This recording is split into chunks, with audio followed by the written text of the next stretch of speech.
Good morning, everybody. We're capping off the first 100-day week with our morning briefing. How does everybody feel? You like the morning briefings? Okay, we do too. That's why we're doing them.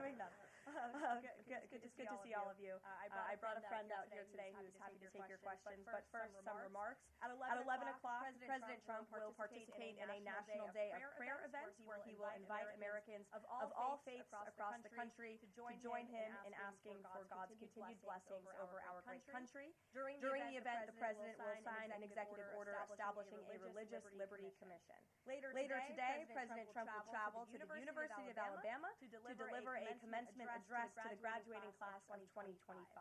Last night, we saw yet again why President Trump is our deal-maker-in-chief. We secured a historic agreement to establish the United States-Ukraine Reconstruction Investment Fund. This is a first-of-its-kind economic partnership for the reconstruction and long-term economic success of Ukraine that both the United States will greatly benefit from. This partnership represents the United States taking an economic stake in securing a free, peaceful, and sovereign future for Ukraine. This partnership establishes a fund that will receive 50% of royalties, license fees, and other similar payments from natural resource projects in Ukraine. President Trump has been clear from the beginning. He wants the killing in this brutal war to end. This agreement shows how invested the president is in securing a truly lasting peace.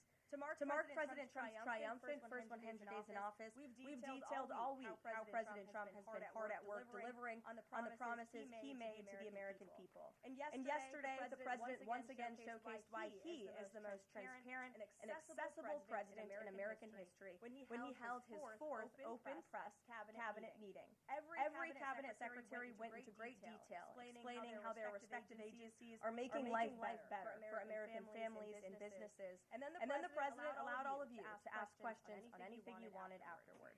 One of the main reasons President Trump won nearly 80 million votes, swept all 7 battleground states, and received a resounding mandate from the American public is because of the contrast he presented during the campaign and continues to this day. Everything President Trump's agenda is grounded in one thing: common sense. While the Democrat Party went off the deep end pure craziness, President Trump pledged to restore common sense back to the United States of America. In a little more than 3 months, that's exactly what he's done. He recognized that America is a sovereign nation that cannot survive if it does not protect its territorial borders. So he secured the border in record time and ended the mass invasion of tens of millions of illegal aliens into our homeland.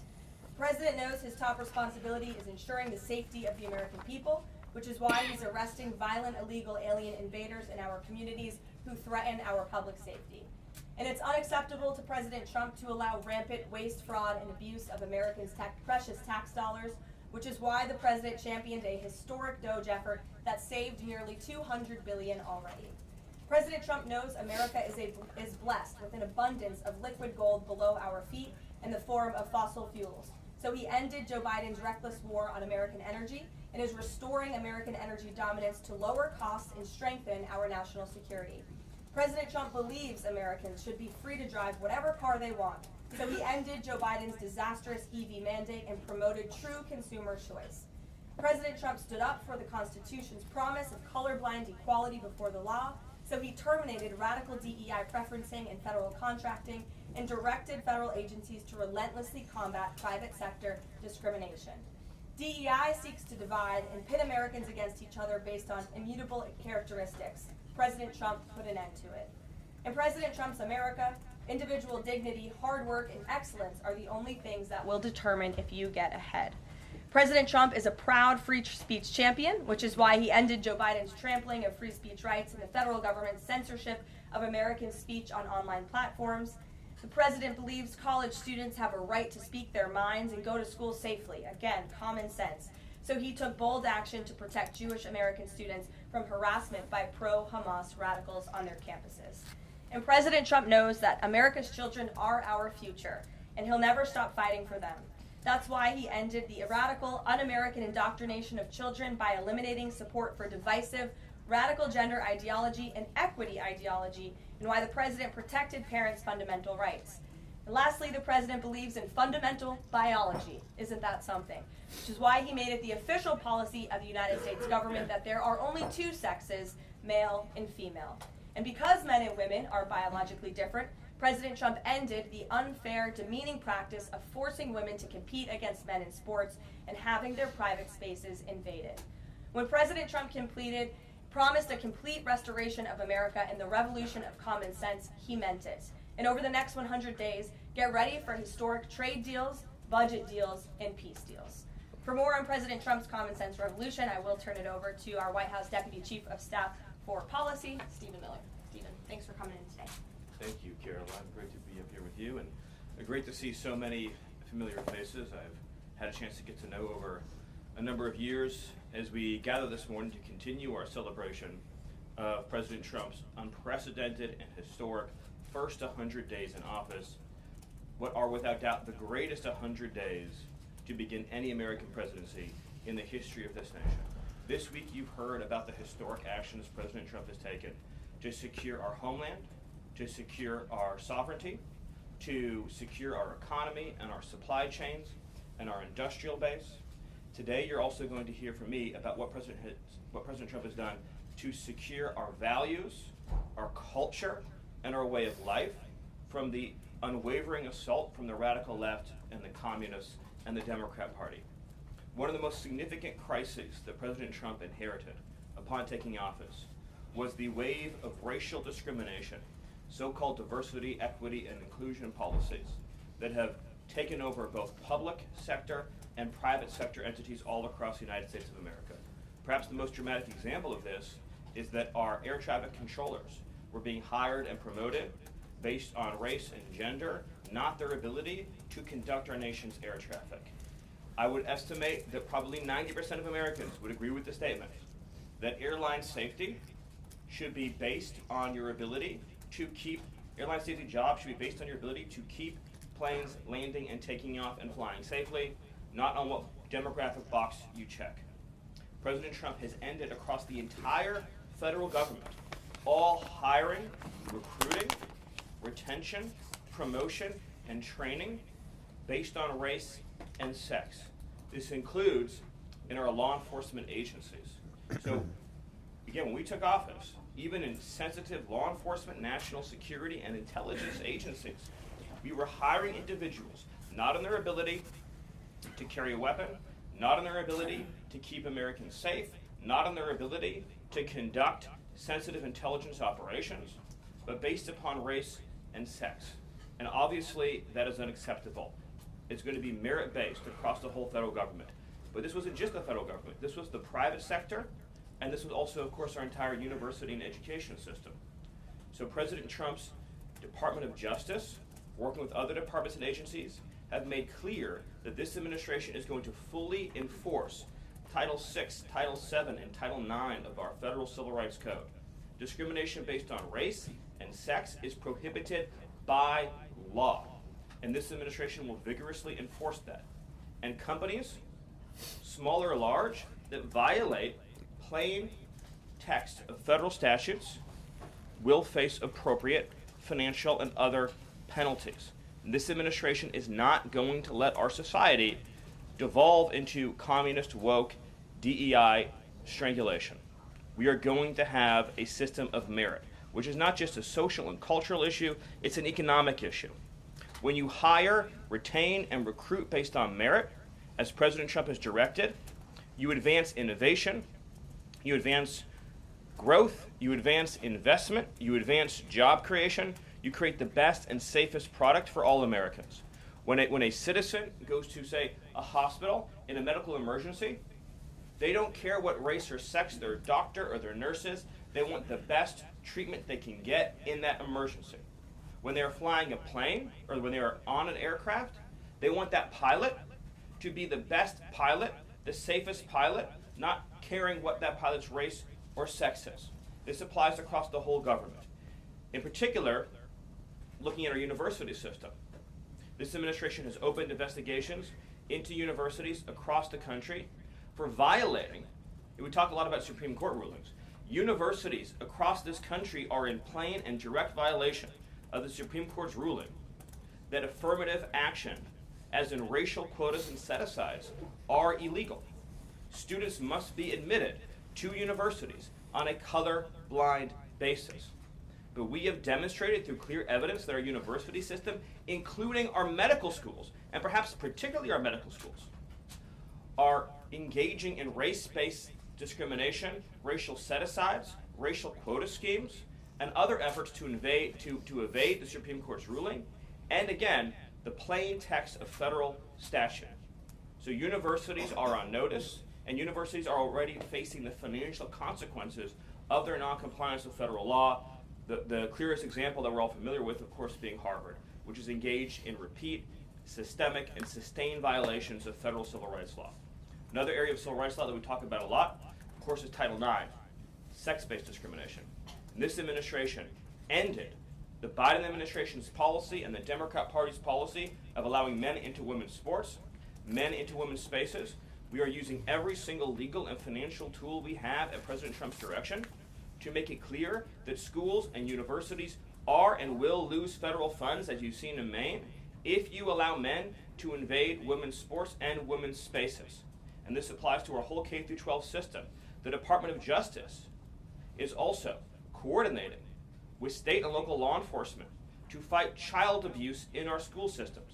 It is child abuse to change a child's gender, particularly if you do not inform the parents. In other words, if a 5-year-old or a 6-year-old goes to school, or a 7-year-old goes to school, and the teacher tries to turn the boy into a girl or the girl into a boy, that is child abuse. And this administration is treating that as child abuse. And it is a gross violation of parental rights. This also includes the administration's message to our hospital systems that they cannot and will not be allowed to use taxpayer dollars to perform chemical castrations and sexual mutilations of children. Castration surgeries, castration drugs, sterilization treatments of children are barbaric. They violate all sound medical ethics. They are completely unwarranted. They harm children for life irreversibly. It is child torture. It is child abuse. It is medical malpractice.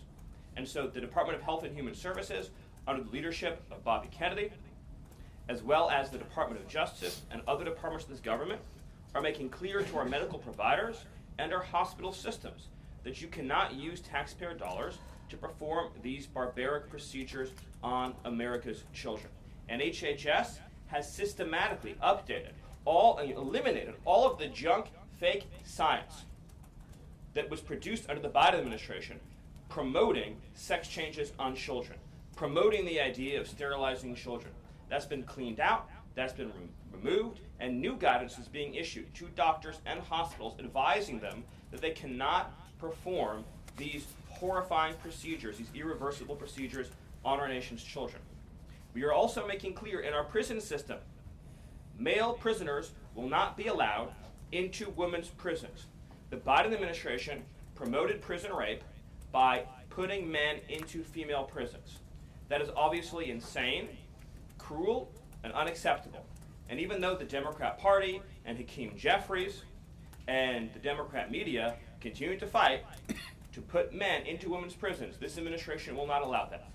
And will not allow men, as well, in our K-12 system, into women's private spaces and restrooms. We have seen horrifying example after example of young girls being sexually assaulted because school districts have allowed men into women's and girls' private spaces. This administration, President Trump, is at the forefront of protecting women and protecting girls. And nowhere is that clearer than when we are talking about fighting radical gender ideology. This administration is also fighting to get critical race theory out of our school districts. Children will be taught to love America. Children will be taught to be patriots. Children will be taught civic values for schools that want federal taxpayer funding. So as we close the Department of Education, we provide funding to states. We are going to make sure that these funds are not being used to promote communist ideology. For any nation to be successful, it cannot teach its children to hate themselves and to hate their country. So these are a few of the areas in which President Trump has fought the cancerous, communist, woke culture that was destroying this country, where we were led to believe that men were women, that women were men, that racial discrimination was good, that merit was bad, and that safety and physical security matter less than the feelings of liberal ideologues. The president has also fought to return the Department of Justice to its core mission of protecting public safety and locking up violent criminals, instead of using the Department of Justice to target conservatives, to target Christians, to target people of faith. The last administration cruelly and shamefully used the power of law-abiding Americans, in particular Trump supporters, conservatives, and Christians. That persecution has ended. The Department of Justice and the FBI are back in the business of going after bad guys, of going after gangs, of going after criminals, and keeping Americans safe. Let me just conclude before taking questions by noting that when you look at the sweep of the first 100 days, every single crisis that has afflicted America for years, sometimes decades, sometimes generations, this president has fought head on. He has taken on every entrenched power structure and system all across this government, this swamp, this town. That includes, of course, the Doge efforts to slash corrupt, wasteful government spending, graft, and corruption, and to stop billions of taxpayer dollars from going to radical left NGOs. These are left-wing nonprofits that are used to advance illegal immigration, to advance open borders, to advance gender ideology, and to advance all of this insanity that has been turning our country in the wrong direction for so many years. President Trump took head on the trade crisis afflicting this country with the destruction of our manufacturing and industrial base, the shameful betrayal of the American worker by Joe Biden and the globalists that sent all of our supply chains overseas. He took head on the catastrophe of mass, unlimited, illegal immigration that was turning us into a failed third world state, and achieved the lowest level of illegal immigration in recorded history without even a close second. He took on the economic crisis afflicting this country by reopening American energy, by defeating inflation, by lowering gas prices, by ending the onslaught and reversing the onslaught of federal regulation, by reopening coal, shale, oil, natural gas, and fighting now for the largest tax cut and reform and the largest deregulation reform and the largest energy reform in American history. These are just some of the things that have ushered in the new golden age, along with his fight to restore the peace that we had for 4 years under the previous administration before Joe Biden sunk this planet into bloodshed and war in the Middle East, in Europe, and rising tensions in Asia. President Trump, in every area of conflict around the globe, has been fighting to restore peace, security, stability, harmony. So he inherited an economic catastrophe, a border catastrophe, a public safety catastrophe, and a cultural catastrophe. And in every case, he has reversed those catastrophes and brought America into the new golden age. So I thank you for your time, and I look forward to any questions you have. Awesome. Thank you, Stephen. And as always, we'll start with our new media seat today. Chris Bedford from the Blaze Media. Why don't you kick us off? Thank you very much. Stephen, what is the end goal of the China tariffs right now? Is the idea to open up the Chinese markets through a deal to a better market for exporting American goods to China, or is it a reconfiguration of global trade in a way that isolates China from free countries? No. So China is a unique situation, obviously. The president has talked at length about what happened to us economically since China's entrance into the World Trade Organization and the trillions and trillions of dollars of trade deficits that we've racked up with China over the period of that time, and what that's meant for our national security, what that's meant for our economic security, what that's meant for our supply chains. Obviously, right now, the Secretary of the Treasury is in the process of developing a plan that will answer the questions that you're talking about, but the president's goals have been very clear on these points, which is that he is not going to allow China to continue to steal our intellectual property, to continue to illegally dump and subsidize their goods in our markets, to manipulate their currency, to rack up an unsustainable trade deficit. We need to have a trade relationship with China that does not do harm to our nation's economic and national security. And that has to be the guidepost of any objective. At the same time, tariffs will bring significant revenue into this country that will allow us to pursue our dramatic plan of tax cuts and reforms. Awesome. Great. Bloomberg, go ahead. Hi. First, as well, similar to that question, I'm curious, Kevin Hassett, when I see NBC this morning, said that they were expecting some sort of news on tariffs by the end of the day. Do you have any insight into that? I don't want to get ahead of any announcement, but I'll just reiterate that Right now, countries from all over the world, because of President Trump's leadership, are desperate and dying to make trade deals with the United States. We're going to evaluate each of those deals, and President Trump is personally involved in making sure that these negotiations serve only one interest, which is the interest of the United States of America, and we'll end up with a deal in these cases where, yes, the other countries, obviously, will have their own demands and their own interests, but nothing will go into effect that doesn't serve the interests of America and the American people. Thank you. Stephen, this morning GM is putting a dollar figure on how much the president's tariffs will impact the company. The CEO says tariffs will cost GM between $4 and $5 billion this year. The CEO of Ford says he can't commit to not raising prices because of tariffs. Is the administration open to doing more to give automakers relief? The question, unfortunately, misses the entire point, which is that U.S. automakers have announced dramatic investments and expansions inside the United States. American auto plants are growing, they are expanding, they're opening new facilities, they're expanding existing facilities that are already in operation, because it is now the case that for the first time in our lives, that American cars receive preference in America's markets. The U.S. auto industry used to control the entire world. I believe the number during the heyday was that 70% of all cars in the world were made in Michigan. And now, of course, we've become a tiny fraction of the global market.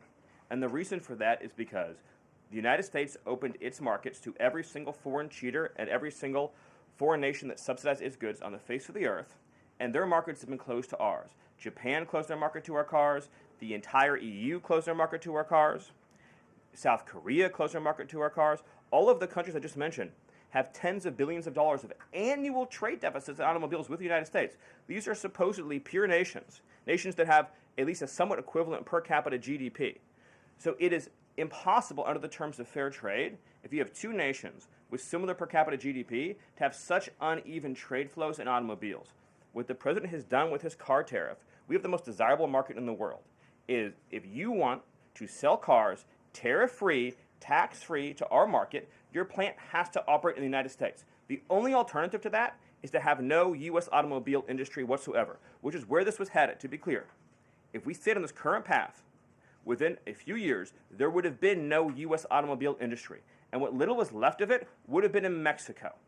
Because U.S. auto companies have steadily been shifting their supply chains to Mexico, where they believe it is cheaper to make their products. In reality, it'll be cheaper to make them here because there'll be no tariff for anything made in the United States, and we'll have the cheapest energy and the best regulatory environment in the face of the earth. But in the meantime, while manufacturing ramps up, American consumers may pay more. Do you agree? Not on cars they won't, because again, there's now a massive economic incentive for automobile producers to expand production in the United States, and whatever they make here, there will be no tariff. We'll go to the back row. Go ahead. Thank you, Karoline. Today, the U.S. Chamber of Commerce released a letter to the Trump administration asking for small business tariff relief. They say that's necessary because in order to save small businesses and to stave off a recession. Stephen, is the administration considering small business tariff relief? The relief for small businesses is going to come in the form of the largest tax cut in American history. A tax cut, by the way, that every single Democrat is planning to vote against. They're voting for a tax hike on every middle-class family of about $4,000. The president has made clear that there will be 100% expensing for investment in the United States. Companies that invest in the United States will be able to deduct 100% of that cost from their tax liability. This will be the most pro-small business tax bill in American history.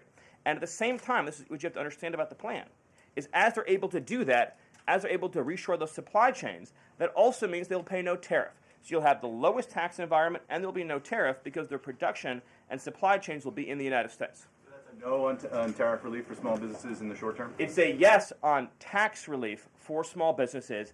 And again, you only pay the tariff for products that are made outside the United States. Edward. Yeah, thanks. So on the rare earth mineral deal that was signed last night, when can that deal be operationalized? What's the time frame? And what kind of leverage does that give Ukraine over Russia? I think the more important point about the Ukraine deal, and I would hopefully have an update for you soon on how quickly it can be operationalized, but we'll be moving at full speed, not only on that mineral deal, by the way, but on every mineral deal that this president has been unleashing. So we're opening up mines all across this country. We're also pursuing energy and mineral deals all over the world. Since the president issued his executive order also on deregulating coal, we've seen dramatic coal production increases already in the United States. So we're taking advantage of the trillions of dollars in coal wealth and mineral wealth that exists in the United States. We're a very mineral-rich country. But with respect to that deal, we'll move it and operationalize it as fast as we possibly can. But it's meant to pay back the United States, this is the key point, for the hundreds of billions of dollars that our taxpayers have spent subsidizing the war in Ukraine. So it is repayment to the United States, and that's one of the most important points to understand about it. What's the leverage? Does it give? What kind of leverage does it give? The president's goal, again, is to end the killing, to achieve a peace settlement. That remains, of course, the overriding objective. Thank you so much, Caroline. Thank you, Stephen. Thank you. This administration has stressed the need for price transparency for things like healthcare bills and concert tickets. So why is it a political and hostile act for Amazon to display price transparency on consumer goods? Well, I think it's the wrong way of looking at it, which is why would, first of all, that proposal is gone now, but why would Amazon, of all the different things that go into a theoretical price input, right? For example, does Amazon list the cost of California's regulations on everything made in California? Anything you make in California, you have a massive price increase because of the healthcare regulations that are unworkable in that state, because of the labor regulations that are unworkable in that state, because of the subsidies that go to illegal aliens in that state, because of all the bureaucracy. So anything being produced in California has a massive built-in price hike. So why wouldn't Amazon have a list saying if you purchase it in California instead of in Alabama, this is the premium that you pay? That you pay. This was a clear attempt by whoever proposed it originally, I don't know, because Amazon says they were never going to do it, to try to undermine our trade negotiations with China.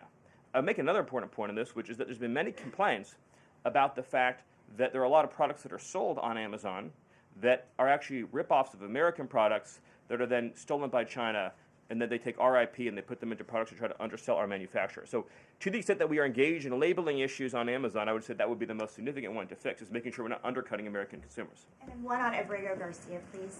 The administration is reportedly inquiring about his return. Is that to check a box for compliance, or does President Trump want him back on U.S. soil, or both? So, as Secretary Rubio said yesterday in the cabinet meeting, this administration is not going to publicly discuss the inside details of our foreign policy and negotiations with a foreign country. And in particular, we are not going to allow a district court judge to try to become the Secretary of State. Secretary Rubio is the one who, under his leadership and direction at the State Department, is managing the day-to-day relationship with El Salvador. Let's just take a moment, number one, to express our gratitude to El Salvador for agreeing to take some of the most dangerous terrorists off of America's streets and to put them into a safe environment where they cannot continue to engage in acts of terrorism or coordination with the Maduro regime. You may have seen recently an FBI assessment that was unclassified that said that the Maduro regime is using and planning to use trained Aragua terrorists to carry out assassination plots on American soil. Now, very few in this room covered that. I'll let you all ask yourselves why you didn't cover it and why your editors didn't assign that story to you. Something I think you should think about on your own. But this is a earth-shattering piece of news. The Biden administration imported the terrorist army that our own FBI assesses is planning assassination strikes on American soil against critics of the Maduro regime. Those are the terrorists that President Trump is finding and apprehending that our Democrat judges and Democrat activists are trying to keep on U.S. soil. Tren de Aragua has the same legal status as Al-Qaeda and ISIS. MS-13 has the same legal status as Al-Qaeda and ISIS. These are foreign terrorists operating on our soil. And our gratitude to El Salvador for agreeing to take custody of these terrorists is immense. With respect to the case that you mentioned, there's now even been more evidence that has been made public of this person's violent, repeated threats and assaults against his spouse, someone who had repeated, documented human trafficking and human smuggling offenses, somebody that has extensively documented membership in MS-13, a terrorist organization, and of course he had MS-13 tattooed on his knuckles. This is a person that was a clear and present danger to the safety of the American people. And it is a sad reflection on the state of our media, and many of the outlets represented in this room, that you obsessively try to shill for this MS-13 terrorist, well, no coverage occurred in your papers about any of the Americans that were raped and tortured and murdered by the illegals that Biden was importing into our country. You know, you talk about due process. The Biden administration made the decision to give extensive due process to 2 trained Nicaragua terrorists that were apprehended at the border just a couple years ago. They were 2 gentlemen. They were from Venezuela. They were members of trained Nicaragua. The Biden administration Border Patrol apprehended them and made the decision to provide them with extensive due process, put them onto a program known as supervised release, and put them on ankle monitors so that they could go through a lengthy legal, judicial determination as to whether these legal aliens who had just set foot on U.S. soil might want to live in the United States for the rest of their lives. What was the result of that decision? What was the result of that choice that was made? Those 2 men kidnapped a young girl named Jocelyn Ungary from her family. They beat her, they sexually assaulted her, they tortured her, they stripped her, they murdered her, and they dumped her body. That is what the Biden administration's policy was. Most of your papers never covered her story when it happened. To the extent that you covered it at all, it was because President Trump forced you to cover it by highlighting it repeatedly over and over again. He had to shame you into covering it. And each and every one of you that sides over and over again with these MS-13 terrorists, to the extent that you have the financial means to do so, you all choose to live in condos or homes or houses as far away from these kinds of gangbangers as you possibly can. If I offered any one of you a rent-free home with no taxes to pay in any of these gang neighborhoods, and I said your neighbors are MS-13 terrorists or Mexican mafia or Sinaloa cartel or trained Nicaragua, I couldn't pay you to live there. But yet you, with your coverage, are trying to force innocent Americans to have these people as their neighbors, and that one day their daughter may be abducted from their home and raped and murdered. So you're not going to get an ounce of sympathy from this administration or President Trump for the terrorists who've invaded our homes and our country. Awesome. Thank you. Peter, we'll take a couple more questions. A couple questions on DOGE, of course, because that's the topic that you're here to speak about. But I want to ask you one other question about the topic of prices. We heard from the president on this just yesterday, right now, on prices and the risk that there could be some short-term, as he said, shortages. He was referring specifically to dolls. What do you tell Americans right now, Stephen, who say they can't afford to, in the president's words, be patient? Americans who voted for President Trump on his promise that he would lower prices across the board on day one. But he did lower prices across the board on day one. Well, grocery prices last month went up 0.4%, of course. So I mean, just across the board, not exclusively eggs. Inflation, as you would acknowledge, is down substantially. Gas prices are down substantially. The new GDP report showed a 22% record increase in investment in the United States of America. So all of the, and don't even, egg prices, of course, which was all you guys talked about for a few days, I think are down like 80%. The reality is that we can either surrender economically to China, or we can reclaim and reshore our manufacturing base and our industrial needs. And it's not just China. In the event of any national emergency, this is the president's first duty as commander-in-chief. In the event of any national emergency, we cannot be reliant on foreign countries for steel, aluminum, energy, technology, any of the essential components that we need to keep this country running. He is fulfilling his duty as commander-in-chief that every president before him had failed to fulfill or even actively betrayed. And despite inheriting all of this, as I mentioned, inflation down, jobs up, and particularly, by the way, jobs for American workers. So for the first time, you look at these jobs reports, the government workers are going down, which artificially, of course, increased previous job totals. The employment of non-citizens is going down. The employment of American citizens is exploding. Remember, all the job gains during the Biden administration, so-called gains, on net were for foreign workers. So if you look at the stock of American workers over his whole administration, they lost jobs on net. So if you're an American worker, you lived through 4 years of a Biden depression. That was the economic reality that now that President Trump is rescuing. And again, if you make your product in America, there's no tariff. And as we develop advanced manufacturing techniques, increased AI, increased robotics, it'll be cheaper and cheaper and cheaper to manufacture in America. But to be clear, you said that prices have gone down across the board. The president himself acknowledged that on toys you may end up paying, on dolls he was referring to, you may end up paying a little bit more right now. So in terms of he was making the point that I think almost every American consumer agrees with. If they had a choice between and I'm a parent of young children, you had a choice between a doll from China that might have, say, lead paint in it, that is not as well constructed as a doll made in America that has a higher environmental and regulatory standard and that is made to a higher degree of quality. And those two products are both on Amazon, that yes, you probably would be willing to pay more for a better made American product. But here's the key point.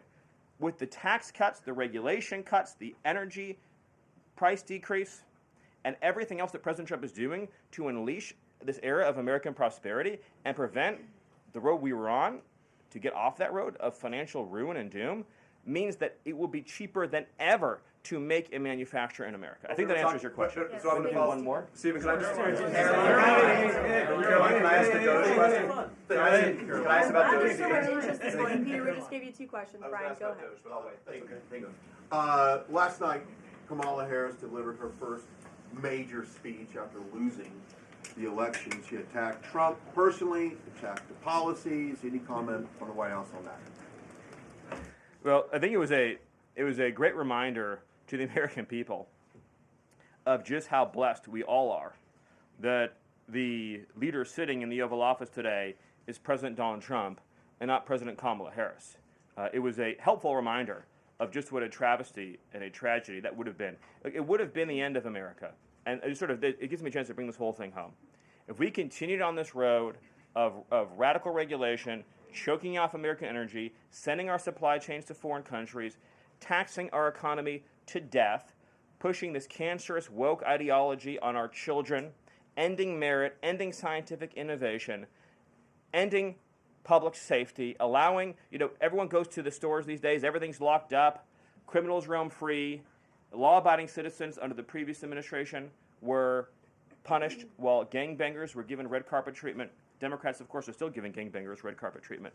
And then the border invasion. If those policies had continued, it would have been the end of the American Republic. And the only thing Americans want to hear from Kamala Harris is an apology for joining Joe Biden, and remember, she was the border czar, joining Joe Biden in aiding and abetting the invasion of our country.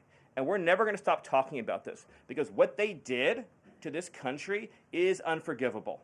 It is an eternal stain on the Democrat Party. Every day we read another story.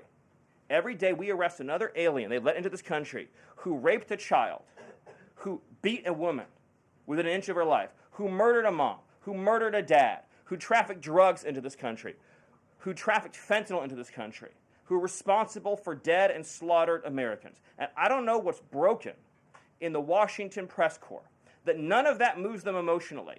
The only thing that gets them exercised is, do we need to have more trials for terrorist supporters? Do we need to have more trials for gangbangers? Do we need to have more trials for illegal alien invaders? Even though Congress and the Constitution clearly say that you can expel invaders and illegal aliens quickly, efficiently, and properly. This president has literally saved America, and I could not be prouder. I could not be prouder, as I know Karoline feels the same way, to come every single day to this building where we have a leader sitting in that office whose first, last, and every thought is the safety, prosperity, security, and sovereignty of the citizens. That's an important word, people. Citizens of this republic. Thank you all. Thank you, Stephen. Thank you for your time. Thank you, everyone. And just to add on the Kamala Harris point, I think I speak for everyone at the White House. We encourage Kamala Harris to continue going out and do speaking engagements. You'll hear from the president at 11 o'clock. See you guys later. A report, the president's planning to fire Mike Waltz. You guys have a response? Why haven't you nominated a single judge?